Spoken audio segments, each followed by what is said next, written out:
এটাই হলো খগেন মালের বোর্ডিং হাউস। এখানে ভিন্ন ভিন্ন অদ্ভুত চরিত্ররা থাকে। যে ফিল্মের হিরো হতে, কেউ এসেছে কবিতা লিখতে, কেউ তারস্বরে গান গাইতে। মালবাবু এদের থেকে থুতু দিয়ে টাকা গুনে নেন, কিন্তু সমস্যা হাজারটা। কখনো জল নেই তো কখনো আলো নেই। সবার সঙ্গে ওনার যে ব্যবহার তা আপনাদের বোঝাতে পারবো না। কিন্তু এই বোর্ডিং হাউসে আরেকজন ভদ্রলোক আছেন, যিনি একটা বড় ঘর নিয়ে একা থাকেন। চলুন ওনার সঙ্গে পরিচয় করিয়ে দিই। হাই, ওনাদের আমার কথা বলছিলেন? নমস্কার, আমার নাম অনন্ত সেন। হ্যাঁ, ও বুঝেছি। মালদার আমাদের এই বোর্ডিং এর ক্যারেক্টারদের সাথে আলাপ করে দিচ্ছিলেন। যান, নিজের চোখে দেখে আসুন মালদা কি জিনিস।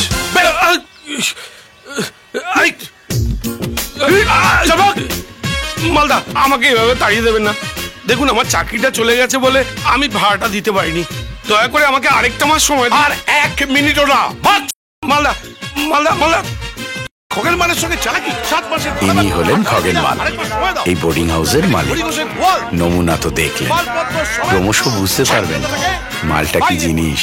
কি গো, ঠিক করে দি?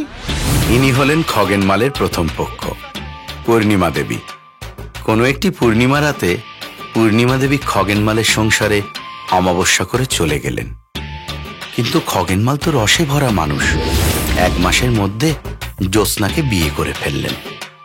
কিন্তু এই রসের ঘরা জ্যোৎস্নার পুরো রসটা শুষে নেবার আগে জ্যোৎস্না ম্যাডাম মশার কামড়ে ডেঙ্গু সার্টিফিকেট নিয়ে উপরে চলে গেলেন। কিন্তু মালবাবু কি একা থাকতে ভালোবাসেন, তাই তোলাকে তার স্বামীর থেকে তুলে নিয়ে এলেন। কিন্তু এই তোলা যা জিনিস, এই বোর্ডিং হাউসে সবাইকে তোলবার চেষ্টা করে। Hi handsome. নমস্কার বৌদি। বৌদি বলে আর কতদিন ফাঁকি মারবে?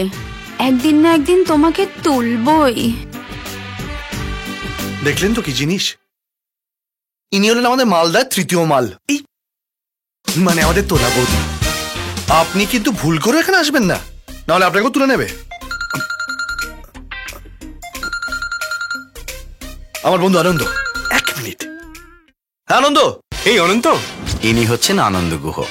আইটি সেক্টরে চাকরির ইন্টারভিউ দিতে কলকাতা যাচ্ছে, কিন্তু একটু নার্ভাসও আছে। এই হলো নন্দিতা, যে কোম্পানিতে আনন্দ ইন্টারভিউ দিতে যাচ্ছে নন্দিতা সেখানেই চাকরি করে। নদী। Anand, packing complete? Yes, complete. Nice, ভালো করে ইন্টারভিউ দিও। আমার না খুব টেনশন হচ্ছে। একদম টেনশন করো না, আমি বসকে বলে রেখেছি তোমার কথা। আর তাছাড়া তোমার যা রেজিউমে, তোমার জব এমনি কনফার্ম হয়ে যাবে। আর হ্যাঁ, আমার এক বন্ধুর সঙ্গে কথা বলে রেখেছি, তুমি ওর সঙ্গে রুম শেয়ার করতে পারবে। ওকে? তার দরকার নেই, আমি আমার এক বন্ধুর সঙ্গে থাকবো। ও, ওনার ফ্ল্যাট আছে বুঝি? না, খগেন মালের বোর্ডিং হাউসে থাকে। मतलब ये दिल आज दोटा नाय सब लागे অচেনা ক্লান্ত লাইফের এক ঝামেলায় হারাতে নেই যে